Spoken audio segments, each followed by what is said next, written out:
Hello friends, this is Rahul. Welcome back to CAD Stylers AutoCAD tutorial series. Friends, पिछले topic में हमने क्या किया था, रीजन कमांड और बाउंड्री कमांड, और आज का टॉपिक हमारा है वाइप आउट कमांड, जो उसके साथ ही हमारे यहाँ पे शो हो रही है। ओके, तो आज हम करेंगे वाइप आउट कमांड। क्या होती है वाइप आउट कमांड, कहाँ यूज होती है और किस तरह से ये प्रोजेक्ट्स के लिए बेनिफिशियल है। ओके, सो जैसे मैंने यहाँ पे वाइप आउट कमांड से ही कुछ बना के दिखा रखा है आपको, इस तरह से आप वाइप आउट कमांड में किस तरह से बना सकते हैं, आइए देखते हैं। ओके, सो मैं यहाँ पे क्या कर लेता हूँ, न्यू ड्राइंग ओपन कर लेता हूँ। मैंने क्या किया, एक रेक्टेंगल लिया, मैं उसमें क्या कर रहा हूँ, हैचिंग अप्लाई कर रहा हूँ। और हैचिंग के लिए मुझे कौन सा पैटर्न चाहिए, ये वाला पैटर्न चाहिए। ठीक है, अब यहाँ पे स्केल बहुत ज़्यादा आ रहा है, मुझे यहाँ पे स्केल छोटा करना पड़ेगा। मैं स्केल छोटा कर लेता हूँ इस तरह से। मैं हैचिंग को क्लोज कर देता हूँ। ओके, अब जैसे मान लीजिए यही मेरा एक पैटर्न है, इसमें मुझे कुछ बनाना है, मेरे को वो एरिया पूरा क्लीन दिखाई दे, मुझे ये वाला पैटर्न ना दिखाई दे उसमें। ओके, सो उसके लिए हम क्या करते हैं, वाइप आउट कमांड यूज करते हैं। सो वाइप आउट कमांड की शॉर्टकट ये होती है WI एंटर। सो यहाँ पे पूछ रहा है फर्स्ट पॉइंट, तो मैंने फर्स्ट पॉइंट सिलेक्ट किया, सेकंड, थर्ड, फोर्थ, फिफ्थ, इस तरह से मैं इसको क्लोज कर सकता हूँ। और मैंने जैसे ही एंटर किया तो आप देख सकते हो ये मैंने एक वाइप आउट एरिया बना लिया अपना। तो इसने क्या किया, ये वाला एरिया को हाइड ही कर दिया, जितना जितना मैंने एरिया सिलेक्ट किया था उस एरिया को इसने हाइड कर दिया। ओके, सो इसमें और क्या कर सकते हैं हम, WI एंटर देख लेते हैं। इसमें फ्रेम्स एक ऑप्शन आ रही है, फ्रेम्स में क्या कर सकते हैं हम, जो हमारे पास ये बाउंड्री दिखाई दे रही है आपको, ठीक है, ये एक पॉलीलाइन है। तो पॉलीलाइन अगर आपने शो करनी है तो यहाँ पे क्या करोगे, आप ऑन कर दोगे। ठीक है, और अगर आप इसको नहीं दिखाना चाहते तो आप क्या करोगे, फ्रेम्स में जाके इसको ऑफ कर दोगे। ये देख लीजिए आपकी वो लाइंस वेनिश हो गई हैं। ठीक है, इसके साथ ही आपके पास आती है डिस्प्ले बट नॉट प्लॉट। ये आपके पास आ रही है डिस्प्ले बट नॉट प्लॉट, इसको हम बाद में करेंगे। अभी आपने क्या किया, ऑन और ऑफ। आई होप आपको अच्छे से समझ में आ गया होगा। ओके, इसके बाद देखते हैं, जैसे मान लीजिए मैंने कोई रेक्टेंगल लिया, ठीक है, मैं इसको पॉलीलाइन से भी सिलेक्ट कर सकता हूँ। तो जैसे मैंने वाइप आउट सिलेक्ट किया, वाइप आउट में मैंने ये बनाया था वाइप आउट कमांड के साथ ही।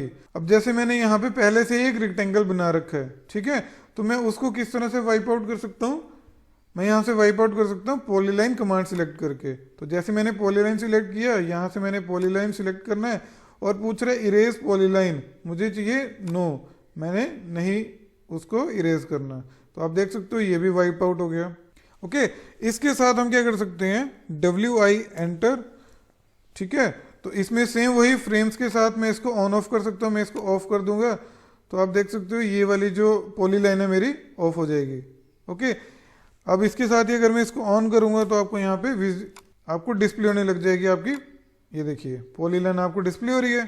ठीक है, तो दोनों कमांड में आपके पास इस तरह से यूज हो रहा है। ओके, तो इसके साथ एक चीज और है, जैसे मैं एक सर्कल ले रहा हूँ, मान लीजिए मैंने यहाँ पे एक सर्कल लिया है। ठीक है, तो सर्कल को अगर मैं वाइप आउट बनाना चाहता हूँ तो मैं WI एंटर करूंगा, पॉलीलाइन सिलेक्ट किया, सिलेक्ट ऑब्जेक्ट।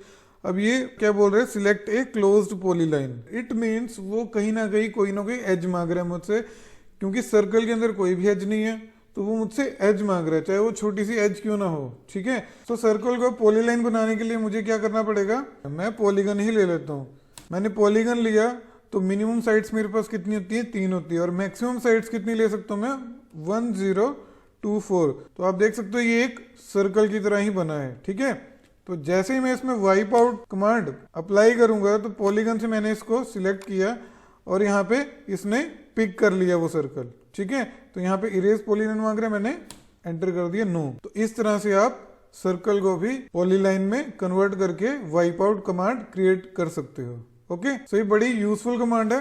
ठीक है, सो जैसे जैसे हम आगे बढ़ते जाएंगे हम प्रोजेक्ट्स करेंगे इन सभी कमांड्स को लेके, तो जहां पे ये सारी कमांड्स यूज होती हों। ओके, तो हम एक बड़ा प्रोजेक्ट करेंगे जिसमें ये सारी कमांड्स यूज होती हो, तो आपको पता चल जाएगा कि प्रोजेक्ट में किस तरह से ये सारी कमांड्स यूज होती हैं। ओके, इसके साथ फ्रेंड्स एक चीज और भी है, बड़ी इंपॉर्टेंट है। जैसे मैंने यहाँ पे एक टेक्स्ट लिखा, टेक्स्ट में मैंने क्या लिखा, CAD Stylers wipe out command. Okay, तो मैं यहाँ पे क्या करूंगा, अभी रेक्टेंगल कमांड सिलेक्ट करूंगा और मैं यहाँ पे क्या करूंगा, एक रेक्टेंगल बनाऊंगा। ओके, सो अभी मैंने क्या करना है, इसको वाइप आउट करना है। तो WI एंटर, पॉलीलाइन सिलेक्ट किया, सिलेक्ट एंटर। तो आप देख सकते हो मेरा टेक्स्ट भी वाइप आउट हो गया। बट मुझे टेक्स्ट क्या करना है, मेरे को फ्रंट साइड भी चाहिए, मेरे को टेक्स्ट विजिबल चाहिए। तो उसके लिए मैं क्या कर सकता हूँ, यहाँ पे टेक्स्ट को मैंने राइट क्लिक किया और यहाँ पे ड्रॉ ऑर्डर, मेरे को ब्रिंग टू फ्रंट चाहिए, bring to back, send to back, ठीक है ना, ब्रिंग अबव ऑब्जेक्ट्स और सेंड अंडर ऑब्जेक्ट्स। तो इस तरह से ये सारी ड्रॉ ऑर्डर भी आप यहाँ पे कर सकते हो। तो मुझे क्या चाहिए, ब्रिंग टू फ्रंट चाहिए, तो मैंने ब्रिंग टू फ्रंट किया। तो आप देख सकते हो वाइप आउट कमांड भी मेरी वहीं की वहीं है और मेरा टेक्स्ट भी हाईलाइट हो रहा है। ओके, सो अगर मैं इसको मूव करूं कमांड को, अगर मैं इसके ऊपर प्लेस करूं तो आप देख सकते हो, ये देखिए मेरी wipe out command as it is है और यहाँ पे मेरा टेक्स्ट भी यहाँ पे हाईलाइट हो रहा है। तो इस तरह से भी आप इस कमांड को यूज कर सकते हो। Okay, so friends, I hope आपको ये कमांड अच्छे से समझ में आ गई होगी। और इस कमांड के रिलेटेड या किसी और कमांड के रिलेटेड आपका कोई भी डाउट रहता है तो प्लीज कमेंट बॉक्स में आप जरूर पूछ सकते हैं। Okay, thank you.